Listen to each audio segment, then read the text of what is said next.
Salut les parents voyageurs, c'est Floriane. Dans cette série de podcasts sous forme de capsules audio, je vais vous parler de notre tour du monde. Après les préparatifs, ce petit format me permet de chroniquer notre grand voyage pour lequel nous sommes partis fin août 2024. Vous savez tout de la préparation d'un tel projet. Désormais, je vais vous raconter comment ça se passe sur les routes, nos belles découvertes, mais aussi nos doutes et nos galères. L'idée est de lever le voile sur les coulisses d'un tour du monde en famille et de partager notre expérience. Venez, je vous emmène. Salut à tous. Cela fait déjà presque 2 mois que nous sommes rentrés en France. La vie a repris son cours et grâce à vous et grâce à Parents Voyageurs, j'ai tous les jours l'occasion de repenser à notre formidable année. Phase de digestion enclenchée. Comme promis la dernière fois, cette fois-ci, je vais vous parler de mes enfants, de comment ils ont vécu ce voyage et ce qu'ils en tirent. Pour rappel, nous avons 2 garçons qui avaient 9 et 11 ans et demi au moment du départ. Ce tour du monde n'était pas notre premier voyage avec eux et ils avaient déjà l'habitude de partir en vacances en itinérance, que ce soit en véhicule aménagé, en van ou camping-car, qu'on a déjà loué plusieurs fois pour des vacances, que ce soit en mode sac à dos et transport en commun, comme pendant notre voyage en Égypte, quelques mois avant notre grand départ, ou encore de voyager léger, mais néanmoins confortablement, comme par exemple le road trip en voiture que nous avions fait du côté de Seattle et Vancouver l'année précédant notre départ en tour du monde.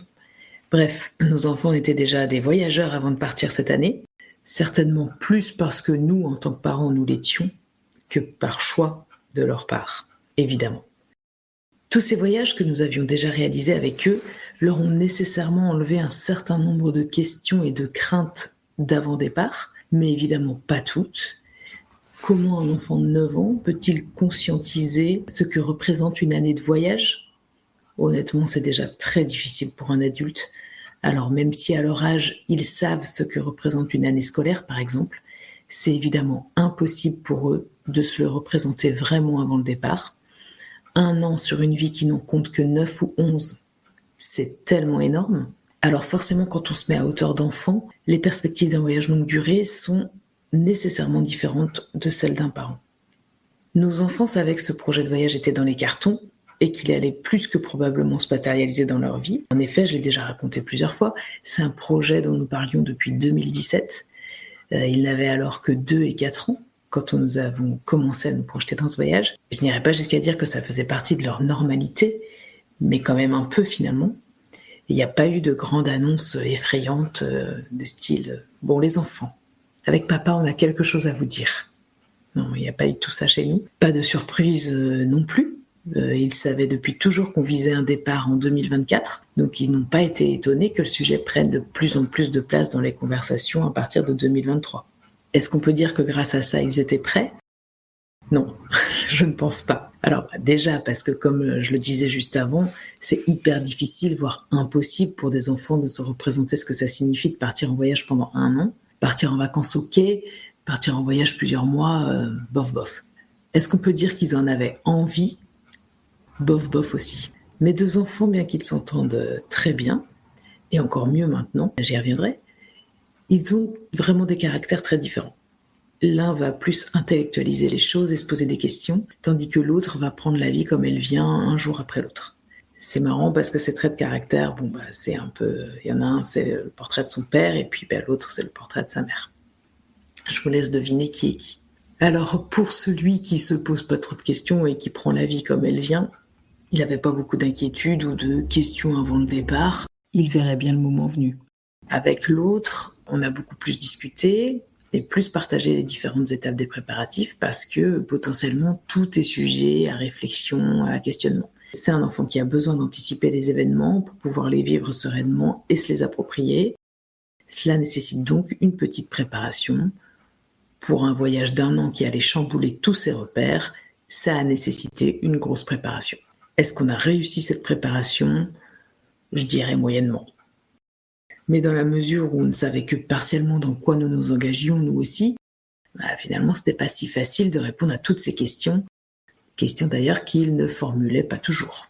Pourtant, on a fait ce qu'on a pu pour les inclure dans les préparatifs du voyage. Je vous en avais parlé dans la capsule numéro 3. Par exemple, ils avaient choisi quelques destinations, ou à minima des étapes obligatoires. C'est d'ailleurs pour ça qu'on était parti en Égypte en février avant le grand départ, parce qu'elle faisait partie des étapes obligatoires pour eux, mais partant d'Europe et arrivant en Europe en été chaque fois, pour nous c'était très difficile de caser l'Égypte dans notre itinéraire. L'Égypte en été, ça ne nous branchait pas tellement. Dans les étapes obligatoires, pour eux, il y avait Sydney, qu'on n'avait pas prévu à la base parce qu'on était déjà allé avec eux lors de notre grand voyage en 2017. Mais à 2 ans, notre cadet ne s'en souvenait pas, évidemment. Il y avait Las Vegas aussi dans les étapes incontournables, également pour notre cadet, qui est fan d'architecture et de grandes villes. Et puis, un peu d'un commun accord, mais peut-être plus pour son frère aîné, il y avait le Machu Picchu. Bon, pour nous, c'était aussi un incontournable, le Machu Picchu, donc c'était pas un sujet. Alors j'ai intégré les enfants aussi au maximum dans le tri et le rangement de la maison, surtout de leur chambre, bien évidemment. Alors c'est vrai qu'ils ne l'ont pas fait de gaieté de cœur, mais sans trop rechigner non plus, je dois dire. Je pense qu'ils avaient compris pourquoi on le faisait, et puis surtout ils avaient compris qu'ils ne retrouveraient plus un certain nombre de choses auxquelles ils tenaient s'ils me laissaient faire toute seule. Donc voilà, ils m'ont aidé. D'ailleurs à ce sujet, au retour, ils ont eu le même choc que nous, en voyant la masse d'affaires qu'on avait, et ils ont participé au 2e grand tri de leurs affaires sans aucune difficulté. C'est pas encore terminé, mais pour le moment, à chaque fois que je les ai sollicités sur le sujet, ils ont répondu présent. Alors évidemment, de mon point de vue, il y a toujours trop d'affaires, mais c'est déjà tellement moins qu'avant que j'apprécie vraiment les efforts fournis. Avant le départ, on avait regardé des reportages sur des familles qui voyagent. Cela leur avait permis un peu de voir à quoi s'attendre. Mais je trouve que ce genre d'émission ne permet quand même pas de bien se rendre compte finalement ce que ça veut dire de partir un an. Pour faire mieux, je pense que j'aurais peut-être dû leur montrer au fur et à mesure de mes recherches des images de ce qu'on allait voir. Et en même temps, c'était m'exposer au risque qu'ils n'aiment que moyennement et qu'ils partent avec un sentiment négatif. Et puis c'est tellement magique de découvrir des lieux extraordinaires sans jamais les avoir vus avant. Donc en fait, je suis pas sûre que ça aurait été une bonne solution. C'est pas facile de savoir finalement.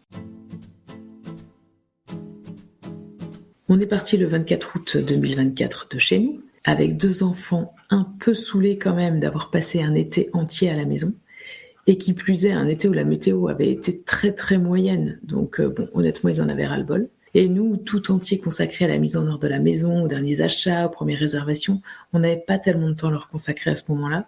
Surtout que Ludo a travaillé jusqu'au bout du bout. Donc bref, tout ça pour dire que quand on est parti, c'était plutôt très chouette. Enfin les vacances. Cette lune de miel a duré environ 3 semaines, 1 mois. Oui, vous avez bien entendu, seulement un petit mois. La première semaine passée dans nos familles était géniale. On était encore en France. Et les 2 premières semaines en Indonésie se sont vraiment super bien passées. Bon, il faut dire qu'on avait commencé très très fort avec les orang-outans à Bornéo et les îles Karimunjawa. C'était assez magnifique. Mais pour notre cadet, ensuite, il y a eu 2 semaines compliquées, vraiment compliquées. 2 semaines pendant lesquelles il faisait des crises. Il disait tous les jours qu'il voulait rentrer. Je crois qu'à ce moment-là, il a compris, pendant ces 2 semaines, ce que ça voulait dire, en fait, de voyager pendant 1 an.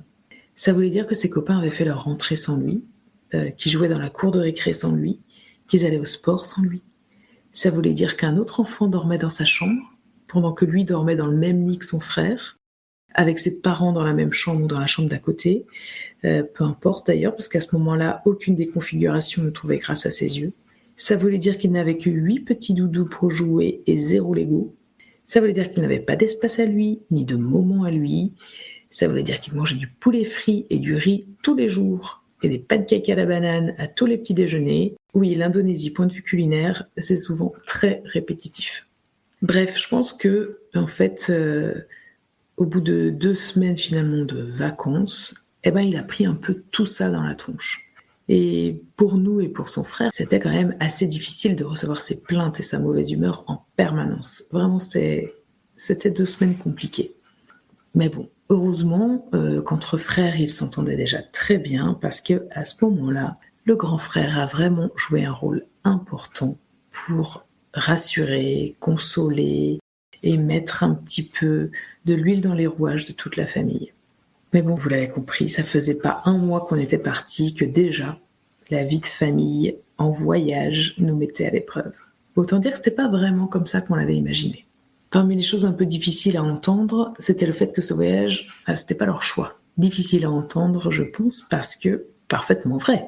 On a fait tout ce qu'on a pu pour qu'ils s'approprient ce projet, mais c'est vrai que c'était quand même tout à fait notre choix, Ludo et moi. Je me souviens de ce qu'avait dit Bruno.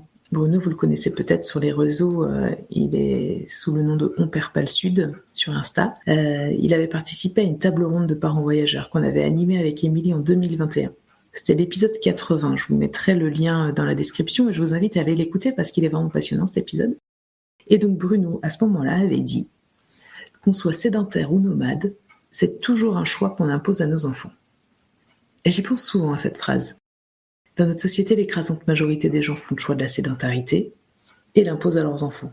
Même si c'est un choix commun, même s'il est admis et validé par la société, et en ce sens très facile, il n'en reste pas moins un choix.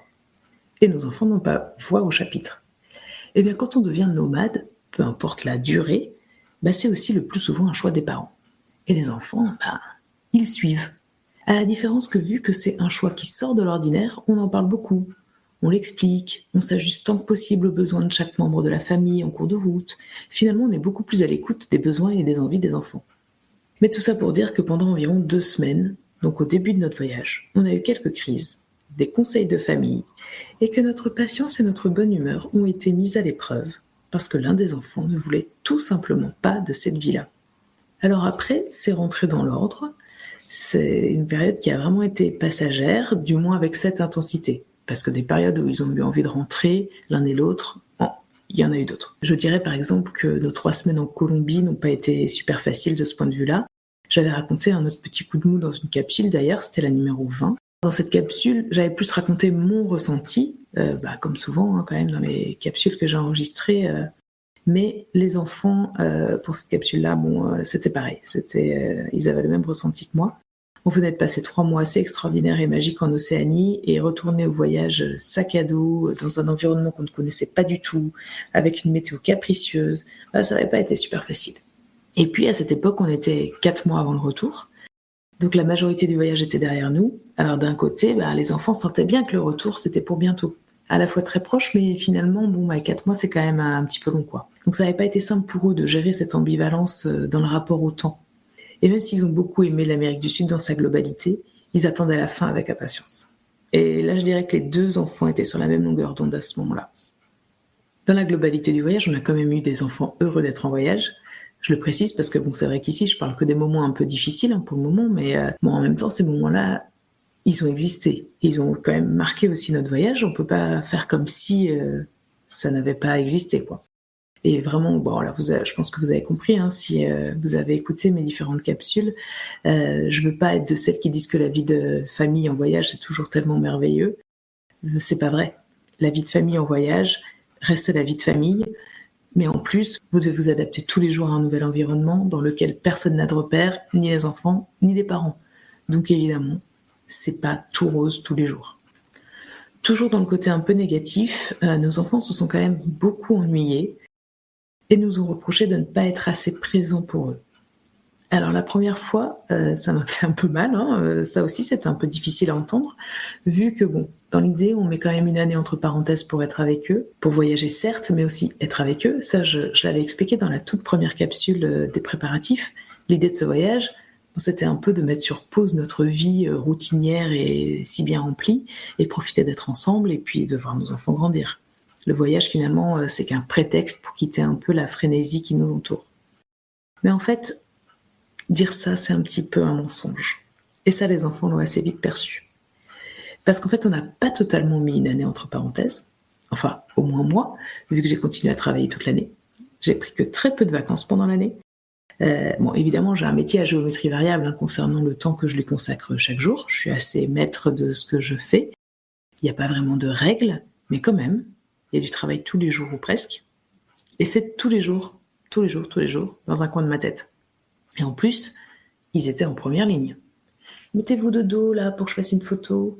En sous-titre, ça fera une super photo pour mon article. Attends, encore une, oui, comme ça, allez, s'il te plaît. En sous-titre, ça pourra servir aussi pour Insta. Et puis une fois qu'on était rentrés, je passais quand même pas mal de temps à rédiger, enregistrer, etc. Donc forcément, quand je faisais ça, j'étais pas avec eux et pas dispo pour jouer ou faire quelque chose de sympa avec eux. Passer du temps avec eux pour faire l'école, ça compte pas vraiment dans le temps de qualité passé avec les enfants. On est ensemble, mais c'est pas vraiment l'idée que eux se font de chouettes moments avec leurs parents. Et Ludo, dans tout ça, il pouvait pas compenser un peu et s'occuper de ses enfants?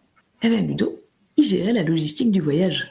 Où est-ce qu'on dort, comment on y va, qu'est-ce qu'on mange, où est-ce qu'on trouve de l'argent, où est-ce qu'on lave le linge, etc., etc. Je vous renvoie à la capsule numéro 22 pour avoir un aperçu de ce qu'est la charge mentale en voyage. C'est pas de la tarte. Et donc, pendant ce temps, forcément, nos enfants se sont ennuyés un peu, parfois beaucoup. Et je dois dire que notre pochette à jeux était mal pensée pour nos besoins et nos envies. Heureusement que le Père Noël a eu la bonne idée d'apporter des Legos en cours de route. Ça nous a sauvés quand même quelques fois. Et puis on a lâché aussi du lest sur les jeux sur la tablette. On était très strict sur ça avant de partir. On l'a été un peu moins pendant le voyage. Je suis quand même heureuse de voir que depuis qu'on est rentré, donc ça fait 1 mois et demi, presque 2 mois, ils n'ont demandé à jouer qu'une seule fois. C'était au début, presque comme un réflexe. Je m'ennuie, hop, je demande à jouer sur la tablette. Et moi, j'avais vraiment peur d'avoir créé une habitude malsaine à ce sujet-là et qu'on doive se battre pour enlever les habitudes, tout simplement. Mais ouf, ça a été très facile pour eux d'en sortir. À l'âge de nos enfants, je pense qu'on aurait dû insister un peu plus quand même pour qu'ils nous aident dans l'organisation. Alors, je pense à 2 choses, par exemple. Trouver des hôtels et préparer le programme de certaines journées. J'ai vu ça chez des copains voyageurs et j'ai trouvé l'idée géniale. Malheureusement, nos garçons n'ont pas trouvé l'idée aussi géniale que ça. Mais les enfants qui râlent parce que les parents sont censés s'occuper à gérer de la logistique, ils peuvent aussi, en fait, à partir d'un certain âge, aider. Et je pense que les nôtres avaient l'âge requis. Ils peuvent donner un coup de main et faire avancer le schmilblick, quoi. Entrer une ville et des dates dans un moteur de recherche, faire une sélection d'hôtels qui correspond au budget qu'on leur donne, je pense que c'est dans leur corde. Ça les occupe, ça nous fait gagner du temps, et puis en plus, ça leur apprend des choses. En vrai, je suis très bien placée pour savoir que c'est utile dans la vie de savoir faire ça. Et sans compter qu'après, du fait qu'ils ont participé au choix de l'hébergement, ils sont un petit peu moins enclins à le critiquer. C'est pas mal aussi.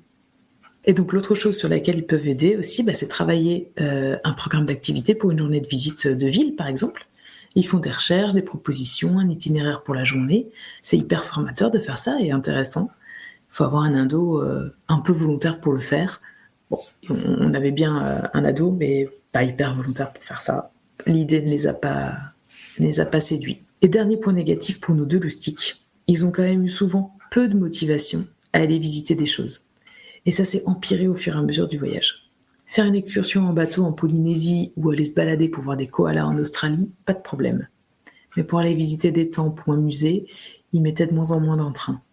Et en même temps, même si ça me bouffait de l'énergie de devoir les traîner, je trouve qu'on ne pouvait pas vraiment leur en vouloir. Il faut quand même se rendre compte de ce que c'est que de voyager pendant 1 an. En fait, on était à mi-chemin entre les vacances et la vie nomade. Pendant les vacances, ça dure 15 jours, 3 semaines, on fait plein de choses, c'est normal, on en profite à fond, et tout le monde sait que ce rythme a une durée limitée. Quand on est nomade, on se pose plus longtemps, chacun prend des moments pour se consacrer à ses projets, finalement on visite peu. En tout cas, c'est l'idée que je m'en fais. Mais un tour du monde pendant 1 an, c'est un peu un entre-deux. À chaque nouveau pays, c'est presque de nouvelles vacances qui recommencent. Bon, je dis bien presque, parce que évidemment, le fait de devoir prévoir toute la logistique en cours de voyage, de devoir faire l'école et dans mon cas de devoir travailler, c'est pas vraiment des vacances. Mais en tout cas, on visite tous les jours. Alors, je vous dis ça, évidemment, il n'y a rien d'obligatoire. Il y a d'ailleurs beaucoup de familles qui prennent des jours de vacances très régulièrement. Mais nous, pas trop. On l'a vraiment très peu fait. Et d'ailleurs, je pense que ça a manqué à nos enfants. Et c'est aussi pour ça qu'au bout d'un moment, leur curiosité s'est un peu étiolée et qu'ils avaient juste envie d'être tranquilles à l'appart. Alors de notre point de vue, à Ludo et moi, c'était pas toujours facilement entendable, mais dans l'absolu, là, avec un peu de recul, quand même, si, en fait, c'était tout à fait entendable. Les enfants étaient fatigués du rythme, et je pense mentalement fatigués aussi, en fait, par toutes ces découvertes et nouveautés chaque jour. Et eux aussi, ils avaient besoin de temps pour digérer avant d'enchaîner sur autre chose. Mais sauf que eux, ils l'expriment pas, donc c'était pas forcément vraiment facile. Je pense qu'on a manqué un peu le coche, on n'a pas assez pris ça en compte. Et donc, là encore, on leur a imposé notre façon de faire et ils ont dû suivre. Bon, là, vous vous dites que ça fait quand même beaucoup de points négatifs, tout ça. Est-ce que c'est toujours une bonne idée d'imposer un long voyage à nos enfants ? La réponse est oui, évidemment, vous la connaissez. À la fin de chaque pays visité, on faisait un peu le bilan ensemble, les tops et les flops. Et c'est sur ça que je me basais pour faire les bilans que je publiais sur Instagram. Et il était quand même pas rare que toutes les étapes qu'on avait faites dans un pays se retrouvent dans leur top En fait, ils ont aimé vraiment beaucoup de choses qu'on a vues ou qu'on a faites. Ouf, je vous cache pas, c'est un soulagement. Parce que c'est vrai qu'on a parfois douté en se demandant si vraiment ils aimaient quelque chose de nos journées. Mais en fait, oui. Nos enfants, ils ont parfois le comportement d'adultes un peu pénibles, qui se concentrent que sur ce qui est nul, plutôt que de se concentrer sur ce qui est chouette. Mais en fait, quand on leur demandait ce qu'ils avaient aimé dans un pays, la liste était plutôt longue. Et bien sûr, toutes les visites qu'ils voulaient pas faire et auxquelles on a dû les traîner, c'était pas si nul finalement, même plutôt cool. C'est juste dommage qu'ils n'avaient pas le droit d'avoir une glace tous les jours, mais bon là, désolé, on n'a pas cédé. Très cool aussi, de leur point de vue mais aussi du nôtre, toutes les journées et soirées passées avec des copains voyageurs. C'était les meilleures visites et les plus belles randos pour nos enfants, qui en plus, je ne sais pas si vous vous en souvenez, mais je vous avais déjà expliqué ça, on a des enfants qui détestent marcher, marche, randonnée, promenade, tout ça, c'est des mots interdits chez nous depuis longtemps. Mais forcément, avec des copains, tu te rends pas compte des kilomètres que tu enfiles. Bon, au Tongariro, moi, je les ai bien sentis, les 20 kilomètres. Mon petit doigt me dit que j'aurai bientôt l'occasion de vous en reparler. Mais eux, nickel. Ah bon ? On a fait 20 kilomètres avec 850 mètres de dénivelé positif ? Et du coup, maman, t'as mal aux jambes ? Ah ouais. Bref, rencontrer des familles en voyage n'était pas du tout un souhait à la base, mais c'était chaque fois finalement un immense plaisir, partagé par toute la famille. Pourtant, avec les enfants, on partait de loin. Avant de partir, on avait rencontré quelques familles qui sont de la même région que nous et qui partaient à peu près en même temps. Et alors à ce moment-là, les enfants, ils comprenaient pas le principe d'aller déjeuner ou d'inviter les gens à la maison qu'on ne connaissait pas. Alors ça les dépassait complètement. Mais au final, ils ont beaucoup apprécié ces moments entre petits Français voyageurs pendant l'année et ils ont vraiment noué de belles amitiés. Donc comme je disais tout à l'heure, nos enfants s'entendaient déjà très bien entre eux avant de partir, mais assez rapidement, on est passé quand même à un autre niveau de bonne entente. Encore une fois, notre expérience n'est pas légion, je sais que ça ne se passe pas de la même manière dans toutes les familles, mais chez nous, les 2 frères sont devenus 2 amis. Un frère, tu le choisis pas, un ami si. Et j'ai l'impression que pendant cette année, ils se sont choisis. Comme je vous disais au début, pendant que l'un des 2 vivait des moments compliqués au début du voyage, son frère était là pour le rassurer. Et ça les a pas quittés. Bien sûr, même des amis se chicanent parfois comme des frères. Mais la majorité du temps, ils rient de la même chose, ils s'agacent de la même chose, ils négocient pour les mêmes trucs, ils sont motivés pour les mêmes expériences. S'il y en a un qui n'est pas intéressé par quelque chose mais que l'autre oui, celui qui n'est pas intéressé, il n'a pas envie de gâcher le moment pour son ami, parce qu'il est heureux que son ami soit heureux. Et on a eu ça quasiment du début à la fin. Et ça, c'était vraiment une très grande chance. À la fois pour nous, évidemment, mais en fait, pour eux aussi. Bon, sauf quand ils se liguaient contre nous. Heureusement qu'ils sont que 2. Près de 2 mois après le retour, leur entente est toujours au beau fixe. On a eu quelques craintes au départ parce que les premiers jours, après avoir récupéré notre maison, ils se chamaillaient beaucoup plus tout à coup. Mais heureusement, ça n'a pas duré. Je crois qu'ils avaient tout simplement besoin d'un petit temps de réadaptation, quoi. Notre cadet, surtout, il avait besoin de retrouver son espace, et puis son grand frère, il a eu besoin de quelques jours pour se souvenir qu'en effet, l'espace vital de son frère, en l'occurrence sa chambre, n'est pas un endroit où tout lui est permis. À l'école, leur rentrée s'est très bien passée.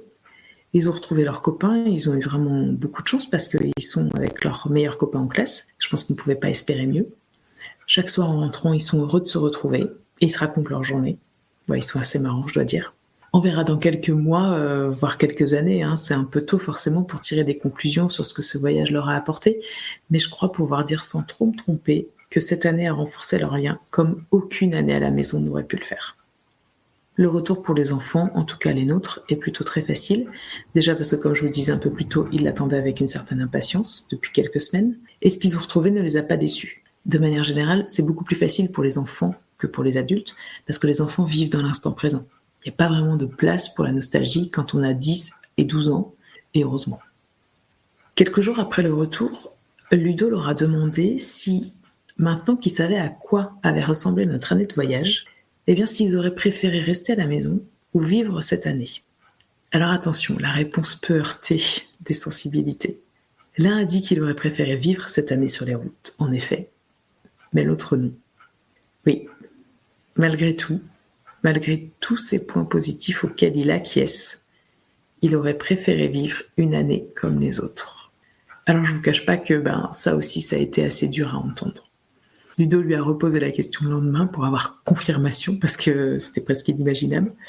Même réponse. Pourquoi ?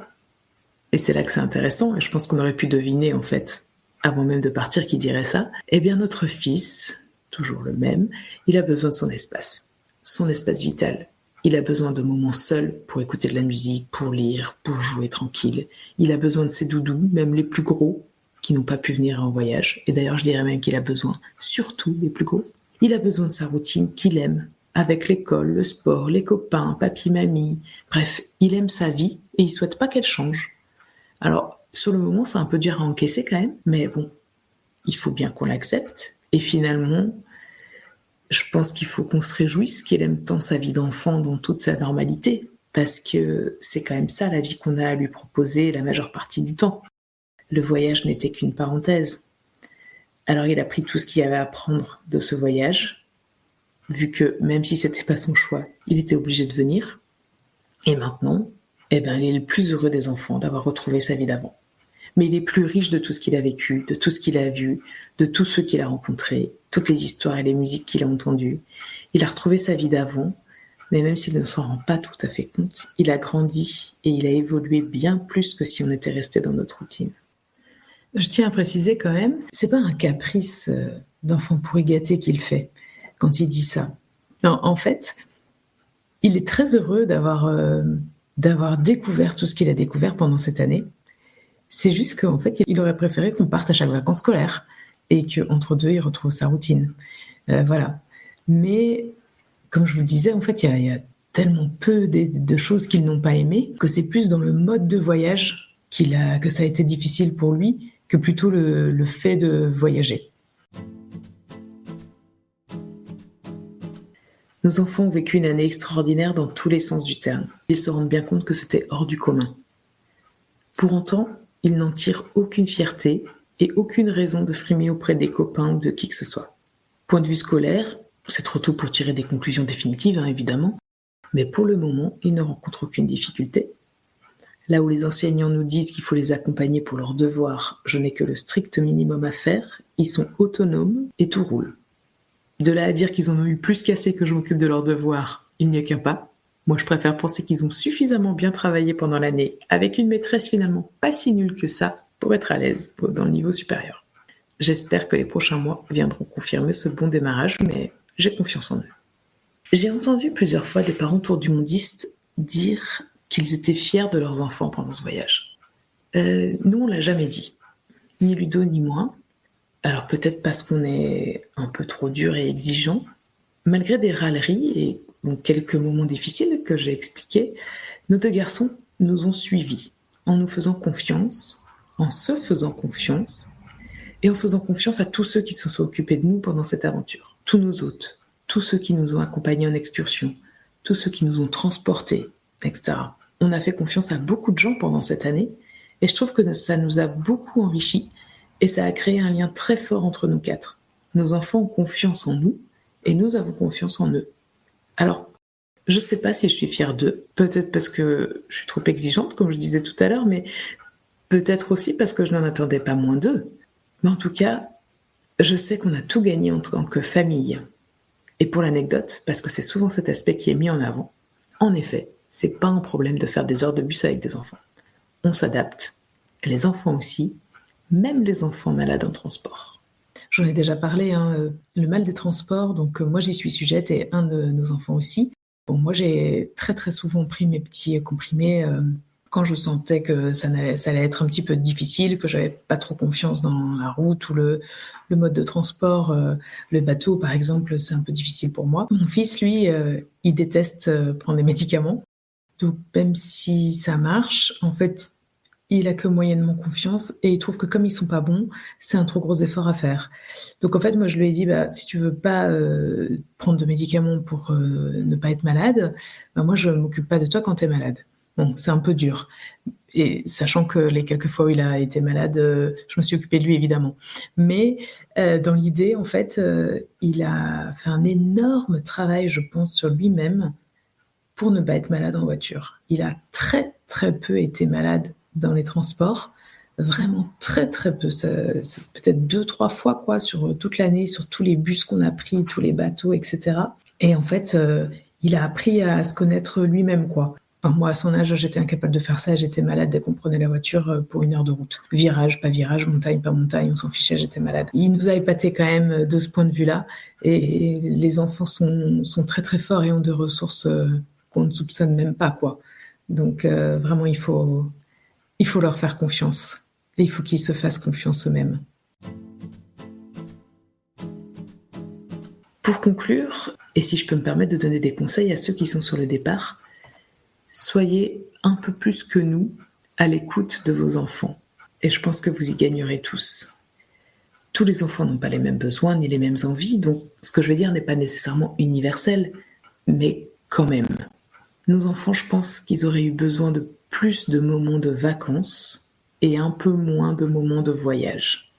Par vacances, j'entends là un rythme un peu moins soutenu, un peu plus de journées où on traîne en pyjama, un peu plus de glace et de souvenirs, un peu plus de journées plage, un peu plus d'activités rien que pour eux. On n'a pas fait ça très très souvent finalement, et je crois que ça leur a manqué.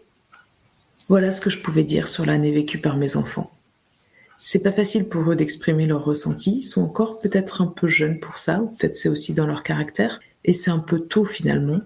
Donc tout ce que je viens de raconter, c'est surtout ce que j'ai observé d'eux, et puis ce qu'on a échangé ensemble en fait, parce qu'on a beaucoup parlé quand même pendant cette année. On parle encore évidemment beaucoup, mais je peux pas vraiment leur poser des questions sur leur voyage comme j'interviewerais quelqu'un. Ça marche pas. Alors je sais pas si c'est parce que c'est une mère qui interviewe un enfant, son enfant, parce qu'ils savent que c'est pour un objet professionnel, donc quand c'est comme ça, ils me parlent pas vraiment à la maman et du coup, ils deviennent très timides. En tout cas, c'est ce que j'ai observé d'eux, ce que j'ai retenu de tout ce qu'on a vécu ensemble, de tout ce dont on a discuté ensemble. Et ça vous montre un peu l'envers du décor, qui vient aussi un peu nuancer forcément toutes les merveilleuses histoires familiales qu'on voit sur les réseaux. Comme depuis le début de ces capsules, moi je vous raconte la vraie vie d'une famille en voyage. C'est pas forcément la vie de toutes les familles en voyage, mais en tout cas c'est la nôtre. Et donc c'est une réalité aussi. On m'a demandé de faire une capsule bilan pour clôturer cette série de capsules de Tour du Monde. Je vais essayer de m'y atteler, mais bon, voilà, il y a un moment, il faudra quand même que cette histoire s'arrête. J'arrêterai les capsules du Tour du Monde, donc je vais voir, je vais peut-être en faire encore une en forme un peu de bilan général. Je vais me laisser un petit peu le temps aussi, parce que dans quelques semaines, j'aurai peut-être d'autres choses à dire. Ça sera encore un petit peu moins frais finalement, je serai un petit peu moins dedans. En tout cas, je vous remercie pour votre écoute et pour nos nombreux échanges suite à chaque capsule. Je vous l'ai déjà dit plein de fois, mais c'est tellement enrichissant pour moi et j'espère que ça l'est aussi pour vous évidemment. Je vous dis à très bientôt. Ciao. Retrouvez nos interviews de parents voyageurs un mercredi sur 2. On y parle tour du monde bien sûr, mais aussi expatriation, vie nomade et slow tourisme, entre autres. Pour ne manquer aucun épisode, abonnez-vous au podcast Parents Voyageurs sur votre plateforme d'écoute préférée. Retrouvez-nous sur le blog parents-voyageurs.fr et sur les réseaux sociaux. Pour suivre notre tour du monde, je vous retrouve sur Instagram, sur le compte Nous 4 et le Monde, en toutes lettres et avec un point entre chaque mot. À bientôt!